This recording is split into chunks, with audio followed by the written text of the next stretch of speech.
Even though it may seem like it's not that popular anymore, Elden Ring Nightreign continues to pull me back in. I continuously play this game every now and then, and especially now with the new Elden Ring Nightreign The Forsaken Hollows DLC. In this video I wanted to highlight the 2 new playable characters in Elden Ring Nightreign. Some of the footage belongs to GameSpot, so check them out in the link in the description. All credit goes to them. The first playable character that I want to highlight is the Undertaker. She is a rapid, aggressive damage dealer, capable of tearing through foes with ease. She favors hammers and scales with both faith and strength. Her HP scaling is a solid B, while both her FP and stamina scaling sit at C. Considering how fast she is, a better stamina grade would have been nice, but honestly, that's probably for the best. She has a lot of hammers to choose from, compared to her counterpart Scholar, which we will talk about later in this video. Now let's go over her moveset. Her unique skill is Trance, that once you activate it, she moves at dash speed without burning stamina. So better stamina management basically. She also gains additional toughness, which is basically poise, and also her combos become more powerful. She also gains a dodge, which turns into a quick step, sort of like Duchess's quick step. An important fact though is that if her ultimate art gauge is full, you can spend it for even more enhancements. You gain higher attack power, even faster movement, and a one-time ability to survive a lethal hit, similar to Wilder's ability. If you're an aggressive player who likes to stay close and constantly push the fight, you want to constantly be using this character skill. Her passive ability is Confluence.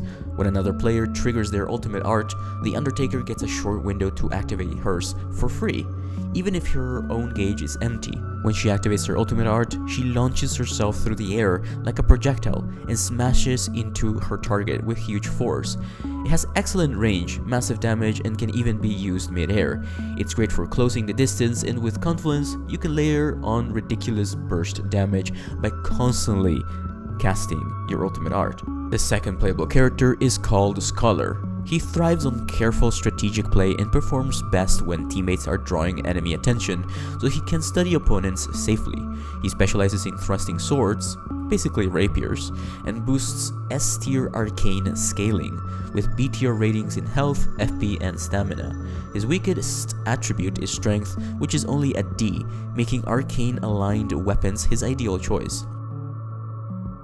His passive ability, Bagcraft, is one of his most unique mechanics. It increases the amount of consumables he can carry, and each consumable category can be upgraded twice during a match. The first upgrade boosts an item's potency, while the second adds an extra effect. Items level up simply by using them repeatedly. They don't have to land on enemies, though the number of uses needed varies depending on the item. Fortunately, you don't have to upgrade each individual item, but the entire category. His character ability, Analyze, does exactly what the name suggests. Scholar examines both enemies and allies to apply buffs or debuffs. When you activate the skill, he lowers his weapon, leaving you exposed, and a large targeting circle, or crosshair, appears on your screen. Any characters inside that circle will be analyzed, and the longer you maintain the analysis, the stronger the effects become. When you finish, you can press L2 to weaken an enemy's attack power, or R2 to grant nearby allies a stamina boost and other buffs. A level 1 buff increases stamina, while a level 3 buff grants a barrier that releases a shockwave when struck. At level 1, a debuff lowers an enemy's attack power, and at level 3, the target takes bonus damage on their next hit received. His character skill, Analyze, is not just instant though, and it also is based on how close you are to the enemies.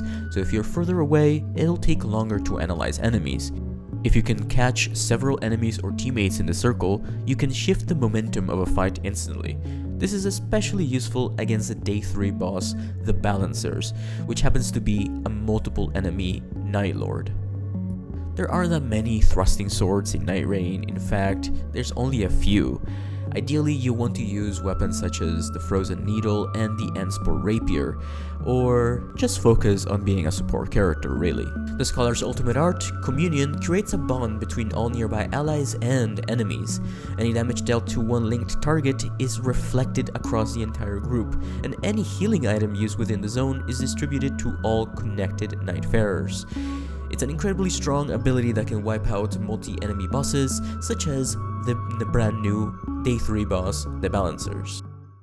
All in all, I'm super excited for the Forsaken Hollows DLC for Elden Ring Nightreign, and in case you haven't played a Souls-like game before, or Elden Ring in general, make sure to check out my easy guide on how to get started with Elden Ring, or just any Souls-like really, but specifically Elden Ring. If you're thinking about picking up a Nightreign, you might want to check out Elden Ring first, but overall, I 100% recommend you check out this brand new DLC.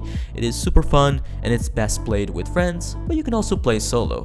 Don't forget to leave a like if you found this video entertaining or informative, and don't forget to subscribe for more.